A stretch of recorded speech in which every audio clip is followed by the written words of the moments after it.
And when they get to the ball, they let the club head stay on the target line too long, so they have to rotate the hands to square the face up. Hey guys, thanks for watching. I'm here with Lee Deitrick. Lee Deitrick is a famous golf coach here in Southern California. He really is amongst golf coaches because he was one of the first people that really took onto the golfing machine, and which was the first thing that I learned. And now Lee has he's one of the instructors here at Be Better Golf School. Today, Lee, we're talking about the release, and a lot of people, it seems like almost like most people are trying, like better golfers, they started and they were slicers, right? So then they're trying to swing to first base, and in trying to swing to first base, rather than doing maybe something else, they hit the ball and then they continue down this line like this. But you found some new things that you've been working on and working with where it really shouldn't be that way. And also because you guys may have seen, I hurt my right elbow doing that move pretty badly with that. Well, go back and just go through the ball. What you've always had in your motion is because you were coming so much here, and because you went down the line so far, you always had to turn it over, so you always had a little bit of a push miss, hook miss. So swinging to first base usually swinging goes to with a rolling face. Yeah, but really in reality, when you go to first base, you're really going to first base to start in this direction. That's in your transition. And now as you rotate your body, you're going to hit low point right here, and then you're going to rotate back this way. Oh, so you're keeping it going too long. Right. So when you and I have been doing this, you have a tendency to come here, so your hands stay outside your body too long. Yeah. So you're not going from inside and then coming back this way. Yeah, Lee, like in the down the line video, when golfers see this, you saw it with me. Like you said, you should really see the club start to disappear this way. You shouldn't see this gap. Yeah, because the more you get that gap, the more it's going to right field, the more you got to shut the face with your hands. Okay, and then also you're running out of right arm. Yeah, so I watched the video with Pete Cowen giving Danny Mott a lesson, and I really like this as a fix for you. Go ahead, take your stance. I can do that. So you take your grip. Now, what we want to do is I want to do a cross-handed. So I want this hand to come down here. Okay, now go back. So now when you come down through the ball, your right arm is closer. It is. Okay, and now as you whip it through, you get back to square. So there's your release. You follow me? Yep. And now the club is a little bit more square to the arc as you come back around this way. Yeah, and I have, through the hit, I have more right arm. Well, and and because you've got more right arm, there's also that increases the amount your pivot's going to work, because the right arm is going to work with the pivot better than the left arm does. Okay, let's try it and see how it works. Okay. What do you recommend, Lee? Should I hit balls cross-handed? Well, I wouldn't hit balls cross-handed, but I would do a lot of drilling that way. Let's do some drills then. So I would do some drills there. Take it back. Now, come down, and you're going to keep that right wrist bent as you get down to here. Now let the club come back around, but see, let it whip through. Okay. Don't hold on to it, because now we don't have speed. Yeah, okay. Okay, so you're here, you're coming down this way. You're going to let this whip as you go through. So the club is not going to necessarily rotate like you used to do. The club is going to be more stable. It's not have a little bit. It's still got to rotate back to square, but it's not going to have as much rate of rotation as it had before. Gotcha. All right, I'm going to try some swings like that. Just get the feel of what the right arm is doing. Huh? I mean, it sets you in the right. It sets you right here where you want to be at the top.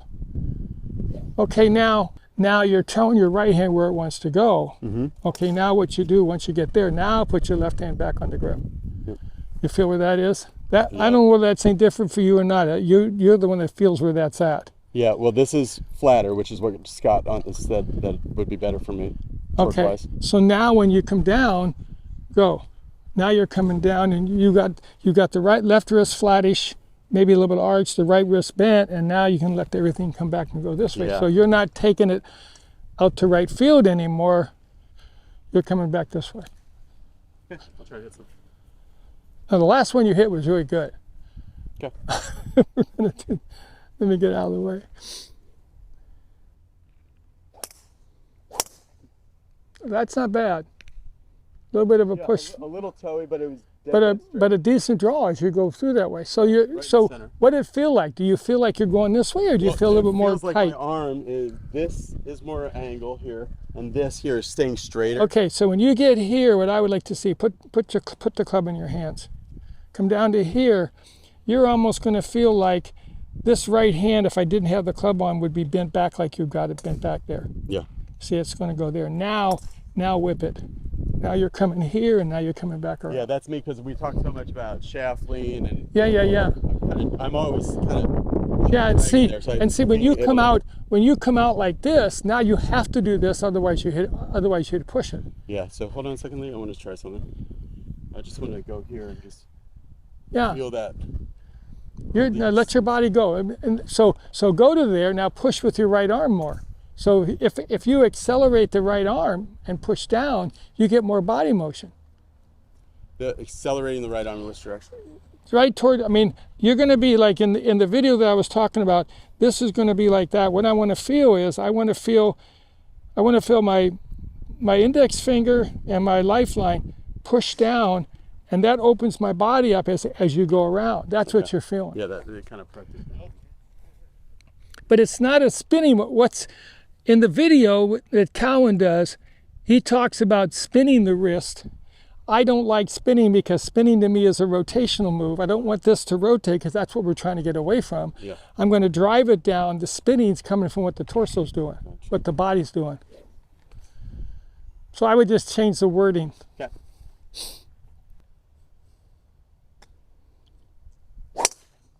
That's not bad. That was really good. That's really The right. sound was if it was lower spinning, and that went 20 yards further because of the spin. It's just a matter of working on that. Yeah, let me try one more. Ran out of right arm just a little bit. Meaning that once I was here and I had already hit the ball, I gave it a little extra. Well, that's why your rotation's coming like this. I need to add, if you guys saw that torque video, the only thing I think I need to add to this is this feeling here, and then this leg needs to dig into the ground more. Okay. And then, because if I do this with my leg, I can, the right arm never hurts me because I'm. Okay, well then do that. Yeah.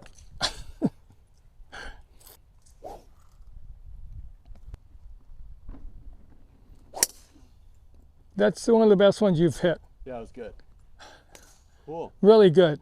All right, Lee, what are the takeaways? Not for me. Good work, good work. For the people watching this, how can they diagnose that this kind of thing, cross hand grip and fixing their exit pattern might help them? Like, what is? If like I'm a little older than you are, but what they would tend to be doing is they're coming down from the inside. We've worked to get really inside out, and when they get to the ball, they let the club head stay on the target line too long, so they have to rotate the hands to square the face up.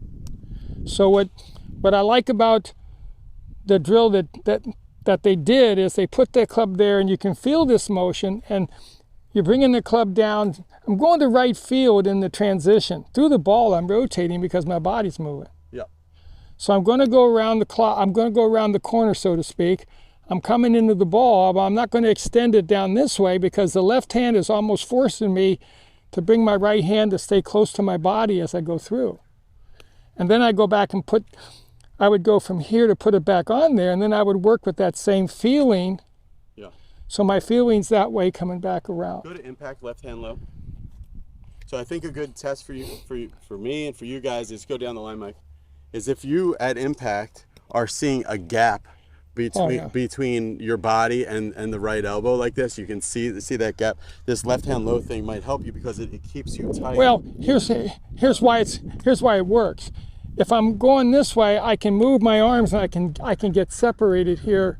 Yeah. And then I lose that. Whereas if I do it with the left hand low bit, my left hand's going to stay on the top. It's not going to let me go out there. I can't go out there. I just have to bring it back around in a circle like that. Yeah, and that was the drill that Danny did, but also the drill that Danny that won the Masters. What's Willett. Danny Willett won the Masters. That was the main drill that he did and does. Yeah. And he had to take away like a lot of amateurs because he was like this, so that they gave him that.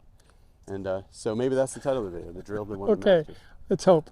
All right, thanks for watching, everybody. Click the subscribe button. Also on Be Better Golf, I'm putting up a lot of stuff on the Be Better Golf members page, which is you click the little join button, Down there you get access to early videos and then lots of exclusive videos, and also the Be Better Golf protocol, something that we've been working on. Thanks for watching.